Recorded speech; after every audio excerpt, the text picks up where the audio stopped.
우리에게 주시는 은혜는 크고 놀라운 줄 믿습니다.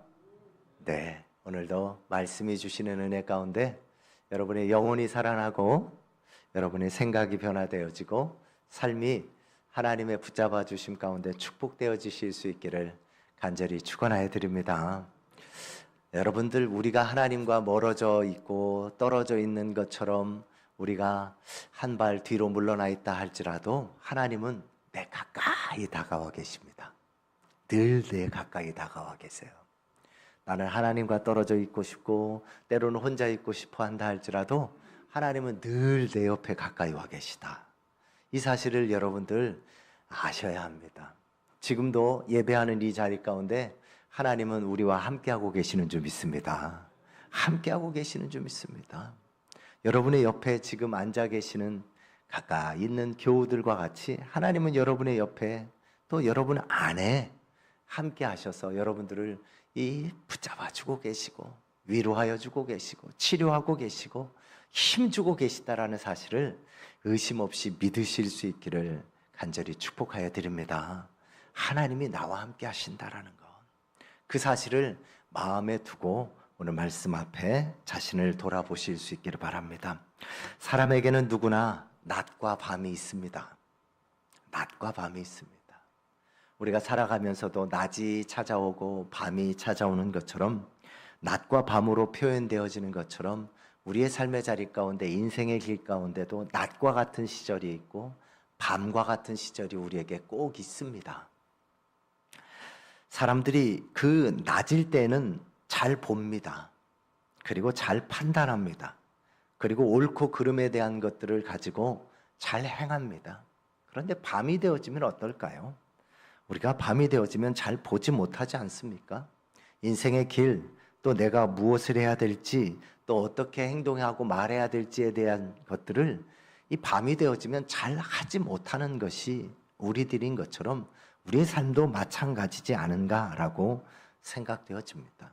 여러분, 혹여라도 지금 여러분의 인생길에서 밤이십니까?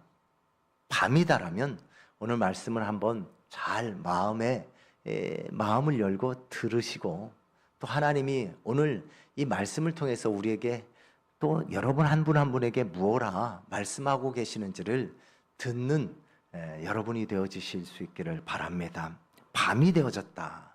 낮일 수만은 없다라는 거예요. 밤이 되어질 수도 있는 인생의 걸음을 걸어갈 수가 있는데 그럼 밤이 되어졌을 때 우리는 어떻게 해야 되겠는가라고 하는 것이죠. 신앙의 삶을 살아가면서 밤이 되어졌을 때 우리에게 나타나는 모습들이 여러 가지가 있을 수 있겠지만 첫 번째는 무엇이죠? 대부분 기도합니다. 여러분들도 그러시죠? 밤 같은 때를 맞이하게 되어지면 기도하시죠? 기도하는 일이 우리 가운데 나타납니다. 또 어떻습니까? 말씀을 보시죠. 말씀을 보면서 내 삶의 자리 가운데 뭔가 이 밤이 찾아오게 되어진 이유들이 무엇인가라고 하는 것을 말씀에서 찾아보려 하지 않으십니까? 그리고 또 어떻습니까? 다 자기의 스스로의 마음과 생각과 이 삶의 모습을 살피면서 나는 어떤 방향으로 나아가야 이 문제를 해결할 수 있을까라고 하는 것, 신앙 안에서 하나님 안에서 찾아보려고 애쓰고 노력하시지 않습니까? 그것이 일반적으로 신앙을 가지고 있는 믿음의 사람들에게 나타나는 모습입니다. 자, 그런데 오늘도 마찬가지입니다. 우리가 읽어봤던 성경 본문에 보게 되어지면 이 바울과 실라가 한밤중을 맞이했습니다. 그런데 이 한밤중이라고 하는 것이 우리가 일반적으로 경험해 볼 수 없는 이 정말 이 최악의 순간과 같은 순간을 맞이한 것입니다. 형편이 안 좋습니다라고 하는 말 정도로 표현할 그런 상황이 아니지 않습니까? 그들이 어떻게 되어졌습니까? 감옥에 갇혔어요. 매를 맞고 착고가 채워져서 그것도 가장 깊은 감옥 가운데 갇혀졌습니다. 갇혀진 이유를 가만히 살펴보니 그 이유가 참 타당하지가 않습니다. 귀신 들려서 밤의 길을 걷고 있는 여인을 위해서 귀신을 내어 쫓아주었는데 옳은 일을 했는데 바른 일을 했는데 매맞고 붙잡혀서 감옥에 갇혔다라는 것이에요. 25절에 한밤중에 바울과 실라가 기도하고 하나님을 찬송하며 죄수들이 듣더라 라고 성경은 우리에게 그들의 상황을 잘 보여주고 있습니다. 그들이요, 귀신 들린 여인을 고쳐주었는데 그 여인을 통해서 돈벌이를 하고 있던 주인 되어지는 자들이 바울과 실라를 잡아다가 감옥에다 가둬버렸다라는 거예요. 그냥 가둔 것도 아니고요, 매질을 했습니다. 그리고요, 감옥 안에 가둬놓는 정도가 아니라 착고를 채워서 움직이지 못하게 해놓아 버렸습니다. 한밤중이 찾아왔다라고 말해도 틀리지 않을 것 같습니다. 그런데요, 어떻습니까?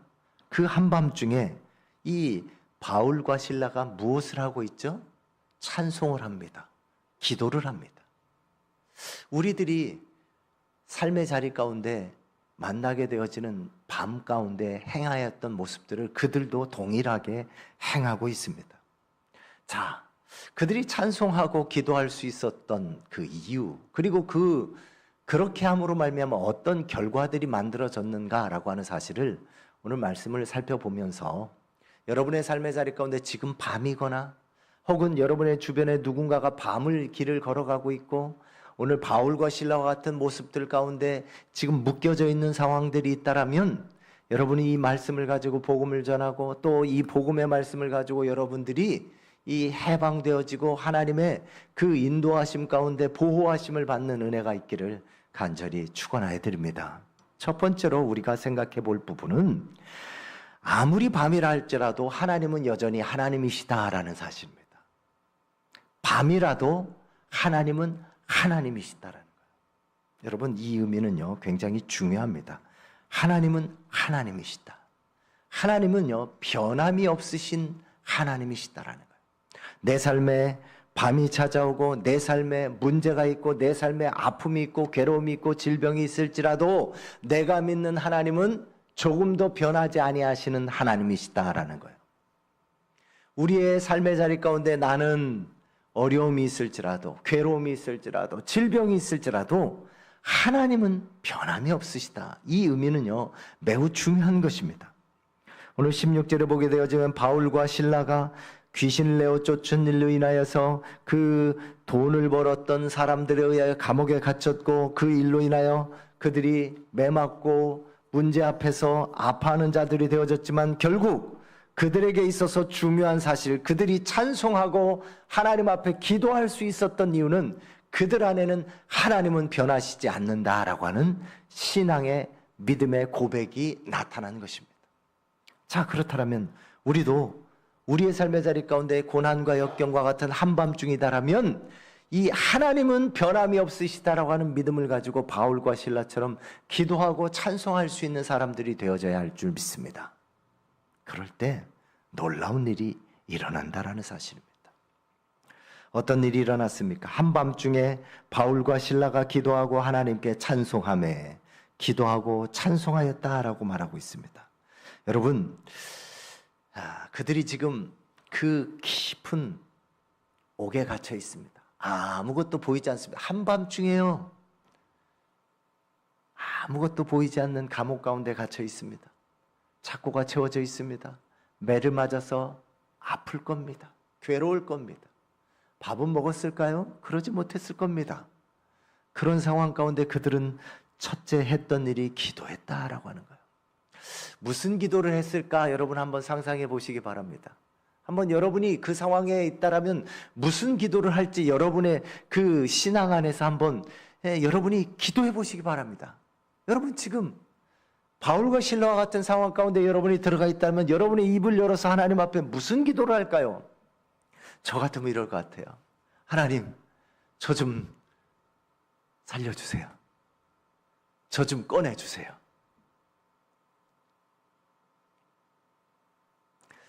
이 기도 틀린 기도는 아닐 겁니다. 그런데 이 기도는 내 문제 앞에만 매달려 있는 기도가 아닐까라고 여겨집니다. 찬송하였다라고 하는 것이 이 기도하였다라고 하는 것에 대한 답을 우리에게 보여주고 있습니다. 찬송하였다라고 하는 것. 그 뜻은 무엇입니까?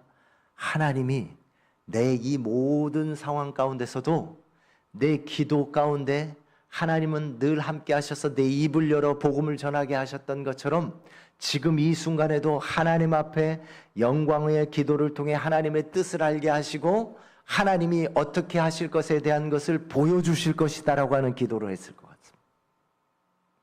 그리고 그들은 결국 그 기도 가운데 하나님의 뜻을 알았기에 찬송할 수 있는 사람이 되어진 거예요. 찬송은 물론 괴롭고 힘들 때도 찬송을 하지만 어떻습니까, 여러분? 찬송이라고 하는 것은 기쁘고 마음에 평안이 있고 감사가 있을 때 일어나지 않습니까? 그런데 이것은요, 여러분, 삶의 환경의 조건에 따라가는 찬송이 아니다라는 거예요. 바울과 실라의 찬송은 조건과는 아무 상관없이 이 세상을 통치하시고 변함이 없으신 하나님을 알았기에, 하나님의 뜻을 깨달았기에 그들은 그 모든 상황들 가운데서도 평안함으로, 기쁨으로, 감사로 하나님이 우리를 인도하실 것이다라는 확신으로 찬송하여 하나님을 영화롭게 한 줄 믿습니다. 그리고 그 찬송하는 소리를 누가 들었다고요? 그 안에 있는 모든 죄수들이 들었다라는 거예요. 이게 참 중요합니다. 여러분, 여러분의 삶의 자리 가운데 괴롭고 아프고 한밤중에 그 순간에 여러분이 이 바울과 실라와 같은 하나님의 뜻을 깨달아 변함이 없으신 하나님을 찬송하는 그 찬송의 사람들이 되어지시면 여러분들을 통해서 하나님이 영광 받으시고 하나님이 여러분의 삶의 자리 가운데 역사하심을 보여주실 줄 믿습니다. 기적이 무엇입니까? 기적은 하나님을 만나는 거예요. 제가 설교를 시작하면서 여러분들과 하나님은 함께하고 계십니다. 여러분이 하나님과 멀리 있는 것 같고 뒤로 물러나 있는 것 같고 하나님이 나에 가까이 있지 않은 것 같다라고 여기고 또 그런다 할지라도 하나님은 여러분과 함께하고 계십니다라고 말씀하신 것처럼 찬송이라고 하는 것은 결국 환경과 조건과 상황이 아니라 믿음 안에서 함께 하시는 하나님의 뜻을 깨달았고 그 하나님의 뜻 앞에서 감사할 수 있는 자가 되어졌다는 거예요. 우리 평화의 교회 그리고 여러분 한 분 한 분이 이런 바울과 실라가 고백했던 하나님을 찬송하는 우리 모두가 되어졌으면 참 좋겠습니다. 하나님을 찬송한다는 건요, 그만큼 기쁜 일입니다. 괴로운 일 없는 이가 어디 있겠습니까? 아프지 않은 이가 어디 있겠습니까? 슬프지 않은 이가 어디 있겠습니까? 그렇지만 기도하면 하나님께서는 그 기도에 응답하실 것이고 그 모든 것들을 또 넘어가게 하실 것이다라고 하는 것을 알게 되어지니까 찬송하는 거예요. 오늘 이 시간에 괴롭고 아프고 한밤중을 맞이한 이가 계시다라면 이 하나님을 찬송하실 수 있기를 축원하여 드립니다. 변함이 없는 하나님이 여러분과 함께 하시고 여러분을 이끌어 가실 것이다라고 하는 사실을 믿기에 찬송하십시오. 여러분 안에 넘치는 평안을 붙잡고 하나님 앞에 찬송하십시오. 그러면 하나님은 놀라운 일을 우리에게 보여주실 줄 믿습니다. 기적을 보여주실 줄 믿습니다. 기적이 뭘까요? 오늘 보게 되어지면 이 하나님을 믿음으로 고백할 때 기적이 나타난다라는 사실을 우리에게 잘 보여주고 있습니다. 바울과 실라가 찬송하고 하나님을 찬송하고 하나님을 찬송하고 찬송하고 그 어둠 가운데서도 한밤중에 찬송하니까 어떤 일이 일어났습니까? 그 옥문이 열려버렸어요. 할렐루야. 옥문이 열려버렸다는 말입니다. 그들을 가두고 있고 그들을 묶어버렸고 그들을 소망이 없는 자처럼 보여지게 만들었던 그 모든 것들이 열려버렸다라고 하는 거예요. 그러니까 하나님이 소망을 보여준 겁니다. 그들 가운데. 봐라, 너희들이 깨달은 바를 내가 너희들 가운데 지금 나타내 보여주었다라고 알려주고 계시는 거예요. 내가 너희들과 함께하고 있다라는 사실을 보여주고 알려주었다라는 거예요. 그 영혼을 빼앗아 갈 자가 없다. 너의 몸을 빼앗아 갈 자가 없다. 너희 소망을 빼앗아 갈 자가 없다. 내가 너희들과 함께하고 있기 때문이다. 그 사실을 보여주셨습니다. 로마서 8장 35절을 통해서 사도 바울은 그러하게 로마 교회 가운데 이렇게 고백하고 있는 것입니다. 누가 우리를 그리스도의 사랑에서 끊으리요라고 말입니다. 그는 날마다 그 매맞음과 그 죽음 앞에서의 모든 순간들 가운데서도 하나님이 자신을 어떻게 해요? 살려주시고 붙잡아 주셨다. 그런데 그것은 바로 하나님의 사랑이었다라고 하는 사실을 고백하고 있는 것입니다. 여러분, 오늘도 저와 여러분을 하나님께서 사랑하시는 줄 믿습니다. 그 하나님의 사랑은 우리가 끊을 수 없는 사랑입니다. 우리가 죄와 허물 가운데 이미 죽었던 자들이었지만 하나님께서는 우리를 사랑하셔서 독생자 자기 아들을 주시고 그 독생자 자기 아들을 통해서 우리를 살려주신 줄 믿습니다.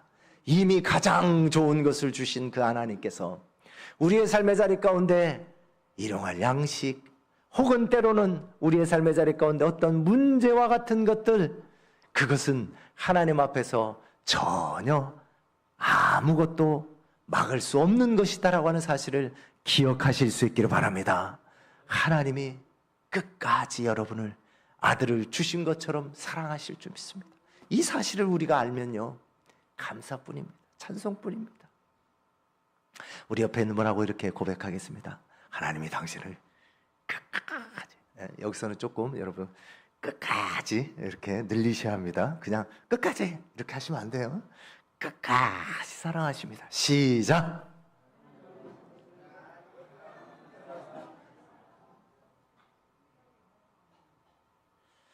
우리 평화의 교회도 여러분의 가정, 여러분의 자녀손들도 그렇게 사랑하시는 줄 믿습니다. 하나님께서요, 얼마나 감사합니까? 우리 교회가 많은 사람들이 모이는 교회도 아닙니다. 그렇다고 뭐 어느 교회들처럼 뭐 100년, 뭐 이렇게 200년 된 교회도 아닙니다. 내가 선교사를 파송하고 교회가 가져야 될 교회되어진 모습을 가지고 나아가는 이 모습을 보면서요, 많은 분들이요,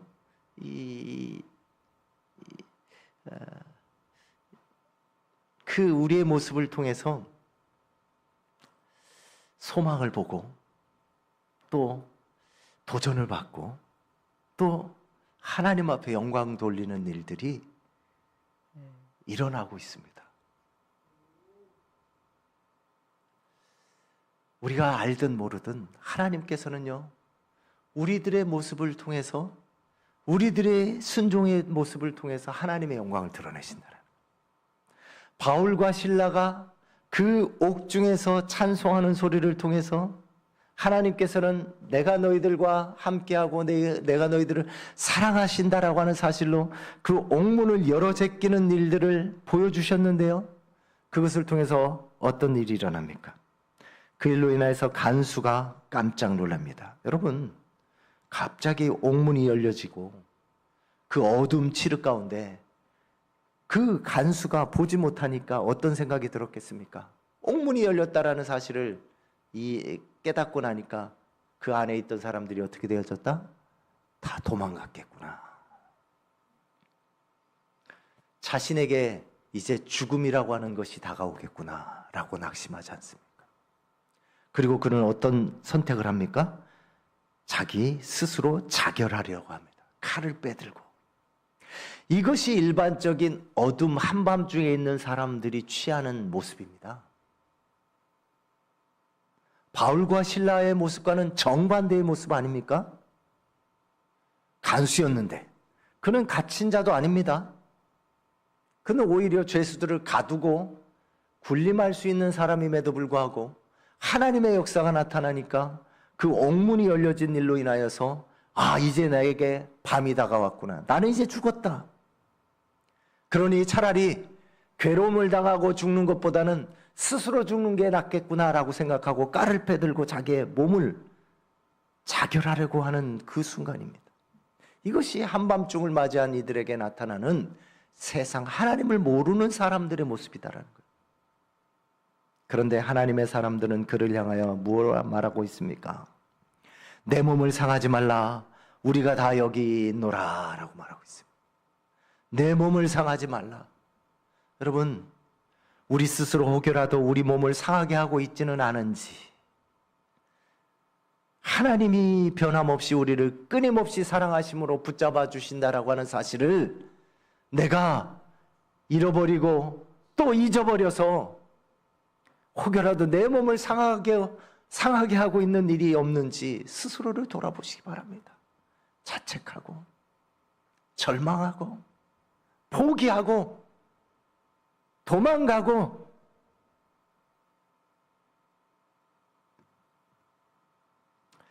(30절에) 선생들이여 내가 어떻게 하여야 구원을 받으리까? 그 간수는 이렇게 외칩니다. 내가 어떻게 해야? 우리 31절 말씀 함께 같이 읽어볼까요? 31절 말씀입니다. 31절 말씀 시작. 이르되 주 예수를 믿으라. 그리하면 너와 내 집이 구원을 받으리라 하고. 아멘. 주 예수 그리스도를 믿으라. 너와 내 집이 구원을 얻으리라. 할렐루야. 저와 여러분 이런 구원의 은혜를 입은 줄 믿습니다. 이 하나님이 우리에게 허락하여 주신 구원의 은혜는요, 조금도 흔들 자가 없습니다. 한밤중에 어둠이 닥쳐왔다 할지라도, 우리를 흔드는 어떤 괴로움이 있을지라도, 이것은 하나님이 변함없이 우리를 붙잡고 계신 것이기에 조금도 흔들어 놓을 것이 없다라는 사실을 기억하십시오. 바울과 실라는 그를 위하여 하나님의 말씀을 전하고 그를 위하여 예수 그리스도를 영접하게 함으로 그가 자신의 몸을 해하여 자결하려 했던 그 순간에 구원을 얻게 하는 놀라운 일에 쓰임을 받게 되었습니다. 32절 말씀도 또 읽어보겠습니다. 시작. 주의 말씀을 그 사람과 그 집에 있는 모든 사람에게 전하더라. 할렐루야. 우리가 무엇을 해야 하는가라고 하는 사실을 잘 보여줍니다. 바울과 실라는 한밤중을 맞이했지만 하나님의 뜻을 깨닫고 찬송할 때 하나님께서 내가 너희들과 함께 하신다라고 하는 그 기적을 보여주셨고, 그것을 통해서 결국 하나님을 전하는 사람들로 쓰임받게 해주셨다라는 사실이에요. 여러분의 삶의 자리 가운데도 하나님은 지금도 여러분들을 붙잡으셔서 그 감옥에서 건져주실 줄 믿습니다. 그리고 복음을 전하는 자로 세워주실 줄 믿습니다. 우리 교회를 그렇게 사용하고 계시다라고 하는 사실을 조금 더 의심 없이 믿고 걸어가야 될 줄 믿습니다. 이 일은 우리에게 있어서 매우 중요합니다. 이것은 단지 기도하고 찬송하니까 착고의 문이 열렸다 정도로 우리가 이해하면 안 됩니다. 그러면요, 우리는요 늘 하나님 앞에 그런 기도만 밖에 할 수가 없습니다. 하나님, 내 몸이 좀 아파요. 낚아주세요. 내 자녀가 무슨 죄가 있습니다. 문제를 사라지게 해주세요. 이런 기도밖에 드릴 수가 없어요. 그런데요, 오늘 이 본문의 말씀이 우리에게 가르쳐주고 계시는 것은 그것보다 그 너머에 있는 것입니다. 그 너머에 있는 것. 자, 오늘 말씀이 우리에게 보여주고 있는 이런 기적과 같은 일들이 우리의 삶의 자리 가운데 항상 일어나면 얼마나 좋을까요? 그렇지 않지 않습니까, 여러분? 암에 걸렸는데, 사랑하는 아내가, 사랑하는 남편이, 사랑하는 자녀가 암에 걸리고 질병에 걸렸는데, 그렇게 하나님을 찬송하고 기도해 본들 하나님이 응답하시지 않지 않습니까? 때로는 그 감옥의 문이 열려지듯 지진이 나고 영혼을 살리는 일들이 일어나지 않지 않습니까? 대부분의 경우는 그런 모습을 우리가 더 많이 경험합니다. 기적이 일어나지 않아요. 그러면 우리는 뭐라고 생각할 때가 많습니까? 하나님이 나를 사랑하지 않는 것인가? 과연 그럴까요? 과연 그럴까요?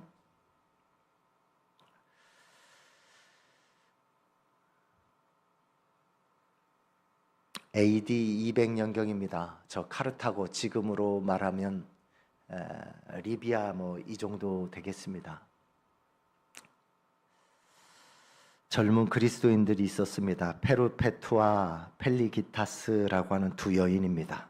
페르페투아는 젖먹이 아이를 안고 있는 여인이었고요. 펠리기타스는 임신 중에 있는 여인이었습니다. 그런데요, 그들이요, 그 당시에 그 카르타고는요, 로마의 식민 통치를 받던 때입니다. 예루살렘이 AD 70년경에 로마에 의해서 멸망을 당하고 그렇게 한참이 지난 후입니다. 130년 가까이 흐른 후예요. 그렇지만 복음이 사도 바울에 의해서 전 유럽으로 전파되어지고 이 카르타고라고 하는 곳에도 복음이 전해져서 이 가정에 이 두 여인이 예수를 믿게 되어졌습니다.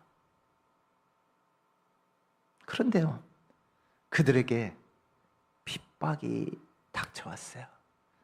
바울과 실라가 복음을 전하다가 감옥에 갇힌 것처럼 그들에게 핍박이 다가왔어요. 예수를 믿는다라고 하는 이유 때문에 그들도 감옥에 갇혔습니다. 부모가 찾아옵니다. 남편이 찾아옵니다. 형제들이 찾아옵니다. 부인해. 네가 지금 안고 있는 그 아이를 봐라. 네가 복중에 있는 그 아이를 봐라. 예수 믿지 않겠다라고 부인하고 어서 나와라. 근데 이 두 여인은요, 끝까지 그 옥중에서 찬송과 기도를 멈추지 않았습니다. 그렇다면 하나님이 바울과 실라처럼 그 옥문을 열어주셨으면 얼마나 좋을까요? 그러지 않으셨어요. 그 두 여인은요, 결국 그 순교의 자리로 끌려가서 죽임을 당했습니다. 마지막 죽는 그 순간에도 그들에게 또 물었어요. 하나님을 부인해라. 살려줄게. 그랬지만 그들은 끝까지 마지막 그들의 죽어가는 모습을 통해서 보여주었던 것은 찬송이었다는, 시편의 찬송을 두 여인이 하나님 앞에 부르며 순교했다고 합니다. 여러분, 우리의 삶의 자리 가운데도 한밤중에 바울과 실라처럼 기도하여 그 옥중의 문이 열려 복음을 전하는 자들로 서게 되어지면 감사하지만 그렇지 못할 때가 더 많을 수 있다는 거예요, 여러분. 그러면 여러분 어떻게 하겠습니까? 부인하겠습니까? 누가 그 두 여인에게 손가락질을 하고 정죄할 수 있겠습니까? 자신이 젖먹이고 있는 그 아이를 위해서, 자신의 복중에 있는 그 아이를 위해서 잠시 잠깐 그래요, 나 하나님 안 믿을게요 라고 하고 피해갈 수도 있지 않겠습니까? 그런데요, 그들은요, 끝까지 부인하지 않고 생을 마칩니다. 우리 대한민국 가운데 복음이 전해진 지 이제 160년이 되어졌다, 140년이 되어졌다, 이런 기념일들을 지키고 그 처음 이 땅 가운데 오셔서 복음을 전했던 선교사들과 그 신앙을 물려받아서 복음을 위해서 그 우리 대한민국이 광복을 맞이하고 그 전쟁 와중에도 신앙을 지키기 위해서 애를 썼던 순교자들의 모습을 우리가 기억해 볼 필요가 있지 않을까라고 여겨집니다. 가끔 동기 목사님들이 순교자가 있는 교회를 섬기는 목사님들을 만나곤 합니다. 그 교회는요, 교회 역사에 보게 되어지면 순교자의 피가 흐르고 있어요.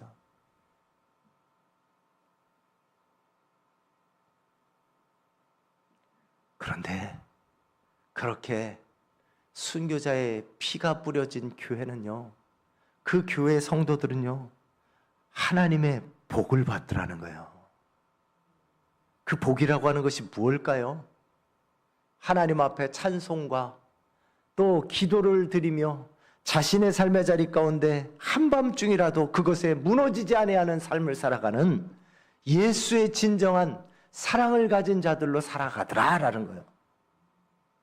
저는 소망하기는 우리 평화의 교회, 저와 여러분이 그런 믿음의 길을 걸어가실 수 있기를 간절히 축복하여 드립니다. 우리가 오늘 순교하라는 이야기가 아닙니다.